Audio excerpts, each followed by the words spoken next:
So, thank you. I'll start with you, Bernard, and just touching on where you left off, really, I guess. Looking at your slides, we are a fully self-contained mini-me, CBD, you've described us as, and going through that checklist, it seems that Joondalup really ticks 10 out of 10. Yes, well, in fact, I was delighted to have received the invitation to speak at Joondalup because I kind of knew it was going to be a good story. It's often hard to turn up to a place where it's more challenging. I mean, the demographics are challenging in different parts of Australia. This is a positive story. This is a positive story that needs to be told and understood and a vision articulated to the local community. I'm sure it's there, but that to me is where this community can go. When you look at the focus that the business community has on skills and training, I speak a lot around Australia and dealing with people all the time and media and whatever it is. The issue of the last month is extraordinary. The first question every board, every business person, every community group wants answered is around how do we get skills? Because the usual supply line, the hydraulic hose delivering those skills, has been kinked. So we're going to have to up the ante in terms of our ability to pump out and skill up the local population is the point. I think that's certainly an opportunity for the education and skilling hub that you have here in Joondalup. So we'll get back to education in a minute, and I'm keen to hear Michelle's thoughts on this, but also interested about the timing of the messaging. So you made a few points there that let's not wait 10 years, let's not forward 20 years, let's do it immediately. How do we time the message of this out to the broader community, not just locally, but nationally and internationally, I suspect? Well, look, I get the need for long-term strategic planning, and Perth and other metropolitan areas have all of that out to 2050 to 2056. That's required for strategic planning purposes. But I think that the average business person, and that's the community that I deal with, when I talk in boardrooms, I learn very, very early on. Board members are not polite. If you're telling them what's going to happen in 2050, they will let you know straight away. They are interested in the influenceable future. They'll use that term. The influenceable future for them is the next 5 years. It's why my Sky television program from a few years ago was called The Next 5 Years. It is the touch point, and you are dealing with people that are putting their careers, their lives, their capital on the line. What is your prediction? What is your expectation for 2025, 2026? That, to me, is where we need to be focused. And that is what I think the business community will respond to. So given that we're living in this post-pandemic world and we're still living through snap lockdowns, snap restrictions that literally change overnight, how do we actually deal with that immediacy, and especially for businesses in the community? What would you suggest as a good way of actually future-proofing? Well, the good thing about demography is I can identify the problems, I can't always identify the solutions, and I'm looking for Michelle to actually help with that, to say, well, look, here is what we can do. If there is a ramped up demand for this kind of skill set, the technical aspects of mining or the technical aspects of engineering, whatever, here is what we can do. We can amp up short courses. We can retrain people from this skill set into that skill set. It's that ability to be agile, to read the market and say, well, yes, this is the kind of skill set we need to be specialising in literally over the next 5 years or so. When I'm in Melbourne, the issue there is around getting technical people to assist with the Metro Tunnel project. That's a $12 billion, 12-kilometre tunnelling project, which is largely being supported in terms of skilled labour out of the Holmes Glen TAFE. Now, that's the kind of thing that needs to be beefed up. We need to be focusing on that to deliver the kind of skills and the kind of quantities we need to deliver that vision. Now, I don't know what the equivalent projects are here. Mining projects, I understand. So which institutions deliver those skills? What can we do, Minister, in order to make that happen? Otherwise, it's going to be a choke point. And we want to free up the economy, want to create the best opportunity environment so that the people of our community and of Perth and Western Australia can prosper over that next 5-year period. So Michelle, this is a perfect segue into your area of expertise. From the last 12 months, what are the key skills that you hear from industry are being required and reflected in the vet training sector? Yeah, well, Bernard's got an honorary job in my marketing team, just to let you know. Absolutely. The reflection on all the data that Bernard's been actually presenting to us today totally reflects what our findings have been and what we've had to do as a training sector to really respond to the needs. So last year in about May, the government asked the Director General of Training, Terry Durant, Managing Director of South Metro TAFE, and me to actually undertake a really rapid review, speaking to so many people across every different industry to actually identify what were the industries that were totally disrupted. We were worried about the job keeper cliff at the time, whose jobs were people not going to be able to go back to, what were the industries that were needing to grow and continue, where the skill shortages were. As Bernard said, what was going to be the impact of loss of migration, that kink coming off, and how are we just rapidly responding to ensuring that there was kind of job security and business continuity and growth. And all of the things that came out were exactly some of the things that you've been raising, Bernard. Was obviously, transport and logistics. And even if you look at our mining sector, it's not just a mining sector, it's really a transport and logistics sector. It's all about rail and heavy haulage. Truck drivers, I'm pretty sure that I single-handedly actually created the need for at least 100 new truck drivers during that period. We've got, healthcare and social assistance was absolutely a big one. Food and accommodation, a lot of chefs were actually were part of that migration of skills. So we'd sort of gone through a stage of not really having as many apprentice chefs in Western Australia as what we needed, and so that importance of actually growing local and changing that was a big issue. As well as absolutely all of the technical skills, the cyber security, and all of those things were really priorities. And so we just rapidly had to transition about how did we actually make sure that we had skill sets. So this was really joined up government. We had fee-free skill sets that we were able to put on in short notice in these high demand and growth areas. We also were looking to work with other government and the government stimulus, so things like infrastructure development. You said Holmes Glen, we're looking at Metronet. We had the same thing here. So we were working with the Department of Transport. We put on free infrastructure skill sets. We had travel agents and other people who'd been in that industry but then moved into infrastructure, and then they got jobs straight on the Metronet projects. So we did all that kind of work, although I now realise that there's one skill set that we were missing, and just for all you men in the room, we're going to look into the pillow arranging skill set. A lost cause, I think. In hot demand. Now, Michelle, TAFE seems to be enjoying its moment in the sun at the moment, perhaps languishing in the past decade a little bit in terms of where business saw it sit in the skill set. How has the pandemic changed the way that training is actually being delivered? Yeah, I think absolutely it's a brilliant time. We've been working, so closely with other government agencies, the support of our minister, there's investment in training. We're about to build a new $17 million, it's been announced recently, the automotive facility, because you would all know that we've got two campuses here in Joondalup. We've got our Kendrew campus, which is all about, technology and business and horticulture. So the ag was a big one as well, of course, what's happening there. And as well, we've got our McClarty campus, which is really all about health and social assistance. So, we're kind of exactly hitting the marks, I think, and both of those have had investments over the years. So I think that it is really fantastic to be in TAFE, because businesses are ringing us and asking us about the skilled workers. Like our students are all getting jobs before they finish.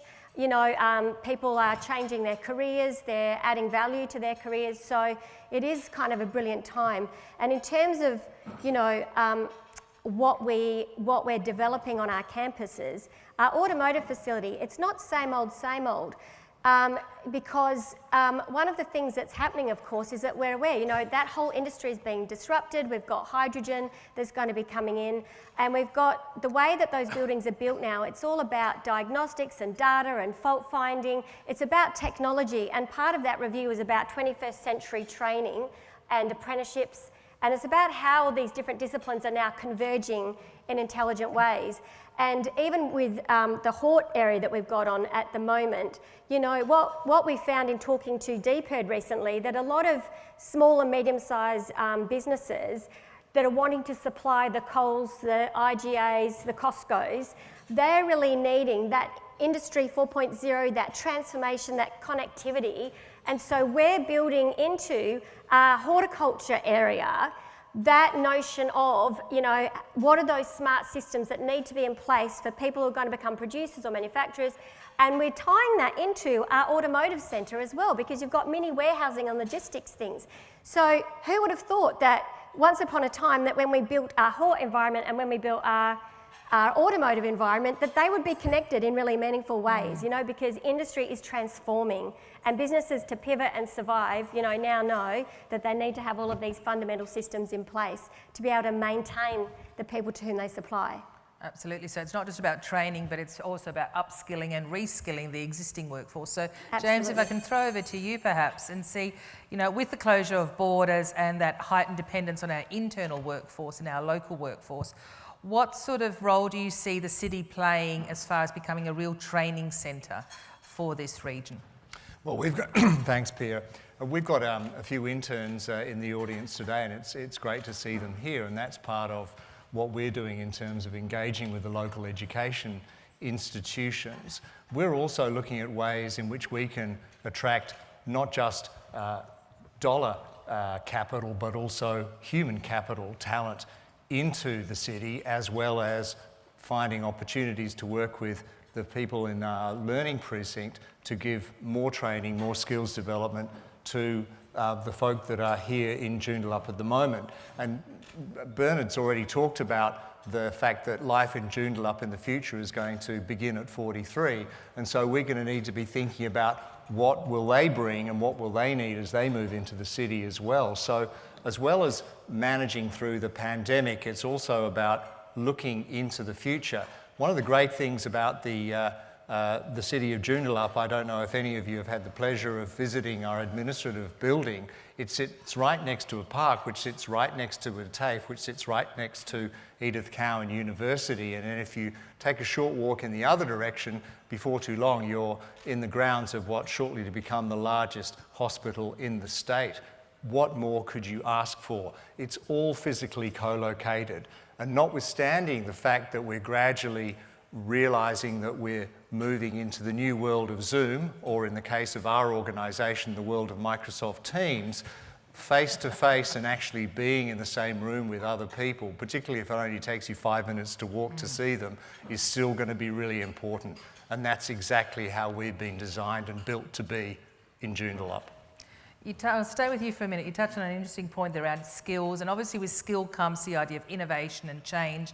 We're seeing a real wave of new business models being adopted. Now, this new innovation is wonderful, but it sometimes butts up against the more traditional procurement methodologies and frameworks that we're finding.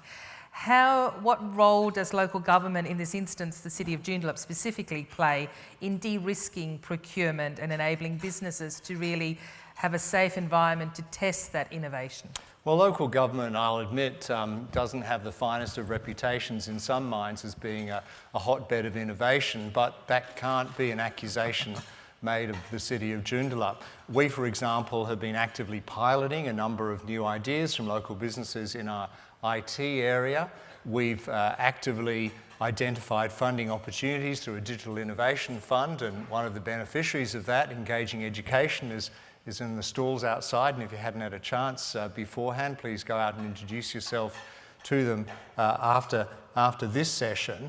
We've also looked at partnering with other local governments as well as ECU and others to fund Cyber Check Me, which is all about helping small businesses, home businesses and others who are venturing into the digital space or hadn't realised they were exposed in the digital space to actually acquire an understanding and the tools they need to operate effectively and securely in that environment. And one of the most important interactions between local government and business is in the whole approval system, that whole red tape system. And we've recently signed a partnership with the Small Business Development Commission here in Western Australia to run the ruler over the approvals process, the planning processes and so on we have in local government here in Joondalup, and identify where we can make them better, how we can streamline them, And the point here is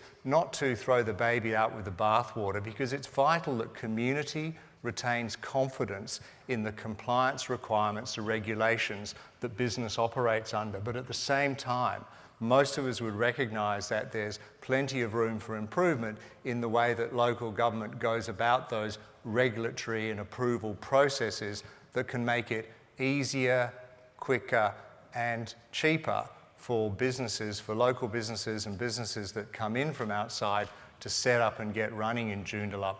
So that's, I guess, a snapshot of the kinds of things we're looking to do to make it better, easier for businesses, both local and those ones will come from other parts of the state, the nation and overseas, and become local in the next few years, to set up and do business and grow in Joondalup.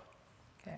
So I'll remind everyone, please put through your questions on Slido. They're coming through here, and we're picking the most high-profile ones. I'm going to pick the one sitting at the top at the moment, which is what can be done to further position Joondalup as a destination for interstate and international investment. I guess before, I'll probably throw that to you, James, in a minute. Bernard, can I just have your take on, Joondalup is not unique across Australia, I suspect. You know, we'd like to think so. We'd like to think we're special. But how do you see this conversation, that question in particular, play out? It's a question that would be asked in Melbourne, in Brisbane, in wherever. It's a very common question. And the thing that I think you can do is it's not one thing, it's a whole suite of things. It's a state of mind, if you like. You need to offer, in my view, if you want the very best talent that could literally choose to live anywhere in Australia or in fact the world, then you need to have a living environment that is equal to the best that Silicon Valley has to offer, that are equal to the best that Sydney's North Shore or Melbourne's eastern suburbs have to offer, in fact. So quality of life, you know, the cafe environment that I think you've got down at Hillary's, I think you need a range of housing, you need all of the lifestyle accoutrement, not just arts and education and so forth, but also training and medical and health facilities. You need access to an international airport. It's that checklist. It might seem fairly basic, but in actual fact, that is what you need to deliver, to say, well, and then you need to be on the list. You need to have mind presence with those people. Who would have heard of a small town in Western Victoria of 5,000 people were it not for the stall gift? Here is an event that projects that little town across Australia for a weekend. When Jeff Kennett was the Premier of Victoria in 1993, one of the first things he did was to change the name of the tennis centre from Flinders Park, named after an early explorer. He changed it to Melbourne Park, because Kennett understood that at the baseline photograph, video, television that goes around the world, brand Melbourne. So not only do you need all the bits and pieces that your local members and council need to deliver in terms of infrastructure, quality of life, housing, whatever, you need to be on the list, mind space.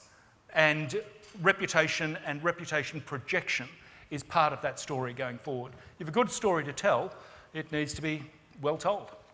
So James, do you care to comment on that from a City of Joondalup's perspective? Tourism hub, what is that special sauce that we're offering up here? Well, I think Bernard's nailed it in terms of the importance of promotion. Joondalup already has everything pretty much that we need to build on. We can add to that, we can improve on that, there's no doubt, but the fundamentals, as we've already talked about today, are already there. Earlier this week, Nasheed, who is the terrific head of our economic development area, we were sitting down with colleagues looking at a video that we're putting together in collaboration with the state government to promote investment in Joondalup. And the first cut of the video was good, but it wasn't great. And what it needed to do is it needed to actually speak to and capture the imagination of not people in the city building in Boas Place, not people in the state government who are helping to fund it, but people in other parts of the country, in other parts of the world, who we want to make that threshold decision by themselves or with their board colleagues to put their money and risk their capital and their future in Joondalup rather than somewhere else. And so we really, as we talked through what was in this video and what we needed to be in this video, we came to the realization that while the images and the things that it was talking about could pretty much stay the same, it was the potential that we needed to sell. It was the ideas of what could be done in this great city of Joondalup that we needed to communicate. And that, I think, is the big step that local governments who are looking to do the right thing by their communities and try and attract the investment and create the wealth that will build future amenity and prosperity, we need to put ourselves in the shoes of the people that we want to persuade. And what I see is that we've got the assets, both in terms of the built environment, the natural environment is drop dead gorgeous. Have a look out the picture window as an example. There's more ideas, more things happening in Joondalup all the time. We need to project that to the world in a way that the world will understand and say to itself, I want some of that. Okay, so let's get back down into the bit of the micro and to the businesses in the room, I guess. And I'm going to refer to what I call your fried egg slide. That's what it reminds me of when we talk about that 20-minute commute to work. Now, you talk about working from home as well as working near home. Mm-hmm. Do you think that's something that's going to subside, or do we have a short-term memory and we're all going to go back to business as usual, or is it here to stay? No, this is here to stay, and the reason is that it links into the Australian obsession with lifestyle. Every millennial, anyone who's experienced work from home will say, well, actually, you know, I don't need the second car. I don't need 3 suits. I only need one really good suit. I don't have a dry cleaning bill. It offers me a better quality of life. I think what will happen is that the nature of work will shift. So you'll do hard sort of concentration type work. It might be an audit analysis or a law opinion, for example, or a consulting report or a column or an article that I might write, something like that. But in the workplace, it's a place of collaboration, of deal doing, of training. So it's the functionality of work will change. And some people will not be able to work from home full time because if you're 38 to 42, you've got young kids. That it's kind of cute when they interrupt the first time, a Zoom call. But you know, if you're selling a big deal, you don't want that interrupted. So you kind of need to be able to work near home. So you would have your home office, and you'd want collaboration space nearby in like Joondalup, or if you're on the north shore of Sydney, say the Northern Beaches. Do you really need to go into the city, or can there be a work near home hub for the bank, one of the major banks in Manly? That is my point. You want that sort of, not only are we going to facilitate work from home, but we're going to facilitate work near home, because we think there are 38 to 43-year-olds that will be attracted to this place who will have kids. We've actually thought it through. We've got the narrative actually thought through, and we've got the perfect offer for you. I'm certainly seeing that. I mean, I love that slide, the transition from fried egg to like scrambled eggs, it looked like. So I'm certainly seeing that, like in my own workforce, but also in my student population, absolutely. You know, and I think it isn't the work from home or not work from home, it's now the blended. You know, it's blended learning for us, a mix of online and classroom or workshop environment type learning, very hands-on. But engagement in a whole way of areas. When we used to conceive of online learning, it was in a very non-sophisticated sort of linear way that we would put, you know, kind of like lectures or pages online. But it's not that now. Now it's online like this. It's Zoom. It's Teams meetings. It's lecturer-led learning that is responsive to the rest of the participants. But absolutely, it's that mix of people being at home sometimes, at work sometimes, engaging with us in either place, and then in our campuses sometimes, you know, and my own workforce is the same. Could I just add to that or build on that? I did not know what a Zoom call was 15 months ago. Initially, I do presentations like this online. You can book me if you wish, but no, that's not the point. The point is that I did not know what it was, and the entire industry, the entire speaking industry, just did not know what to do. And by September, the very first primitive Zoom call presentations were starting to evolve. What I've noticed from September of last year, literally to today and going forward, every week the standard has increased. Not you need the proper light, you need the proper camera, you need a proper microphone, you need a proper plant behind you for the background, whatever.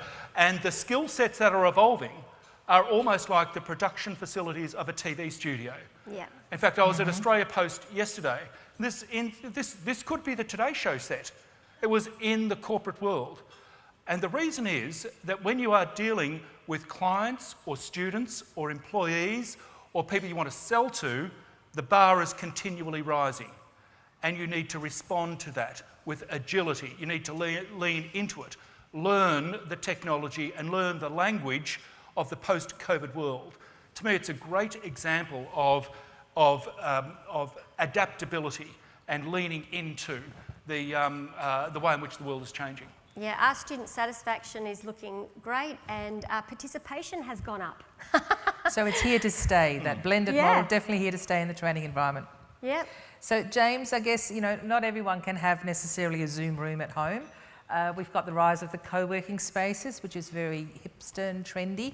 But what about the library, those more traditional places of where community's been able to come together? Have you seen that space change in the last 14 months or the way it's used by the community? Well, libraries, the libraries that the city runs, and there are 4 of them throughout the suburbs, have enjoyed COVID in the sense that they've been really important places for people to come.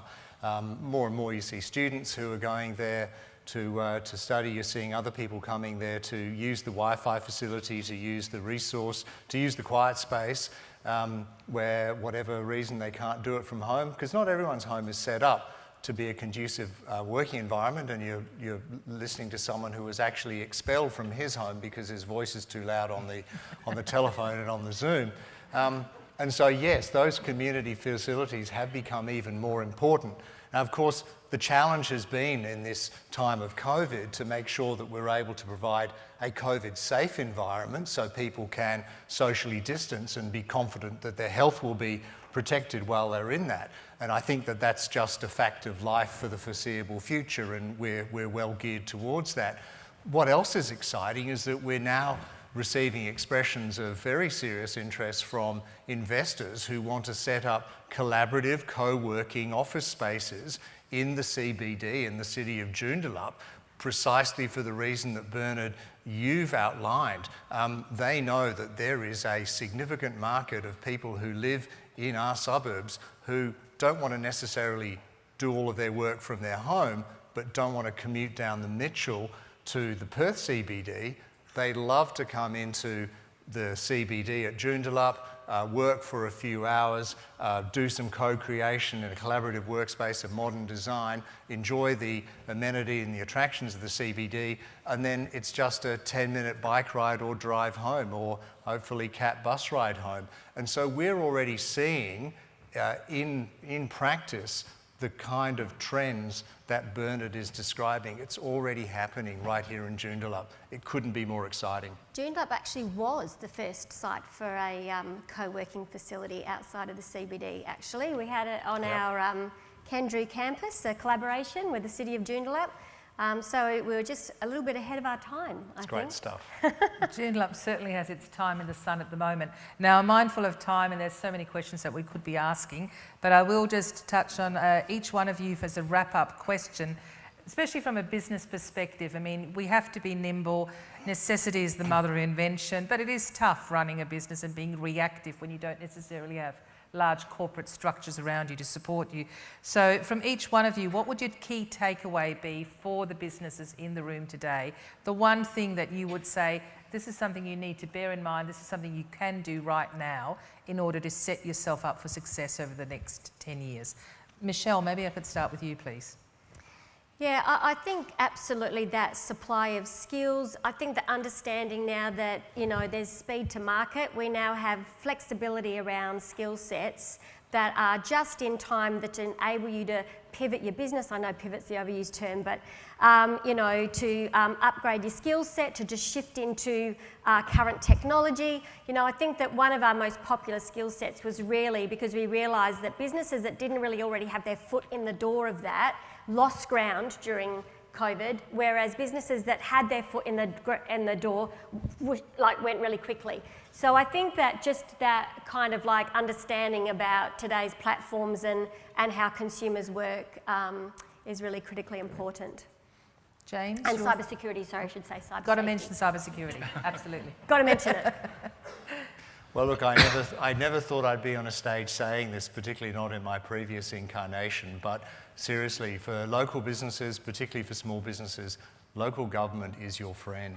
People, there has never been, and that does illustrate Bernard's point that the road to salvation does lie in Joondalup. There has never been a better time to be in business. That may not seem to make sense, but governments at every level are falling over themselves to support business and make available support programs funded by the cheapest money that any of us are ever going to see in our lives. In fact, if anything, I think the risk is that businesses, particularly small businesses, would struggle to know where to start looking. And you can do a lot worse than pick up the phone or send an email to your local government. Obviously, if it's here, it's the city of Joondalup, or maybe our friends over in the city of Wanneroo. They have business support lines that if they can't help you directly, they will tell you in the nicest way where to go, because there are so many assistance programs out there. But what they can do is help you work out which one is probably the one that's right for you.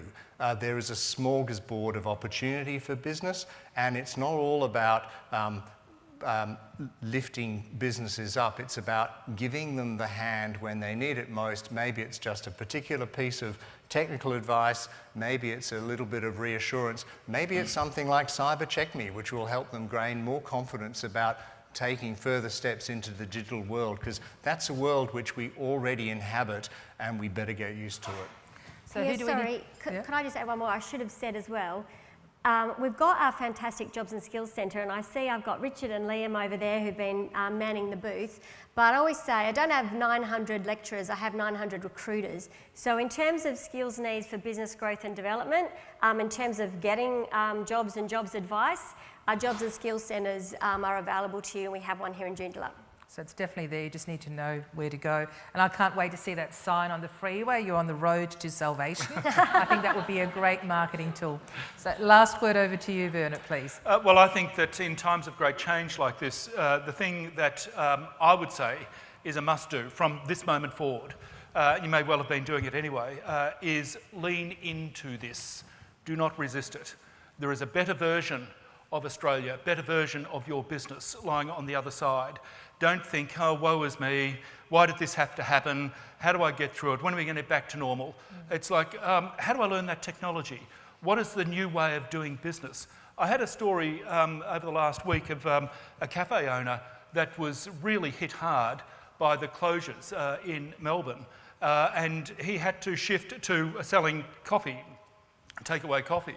And he said, you know, actually, I've done more business because I don't have the operating costs, they don't have the staffing, but I can sell this at $4.50 a cup. So they're actually doing better. I'm going to need some water.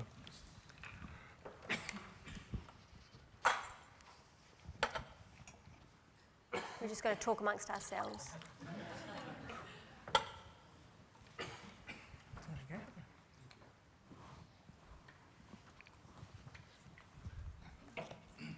So, there goes my voice.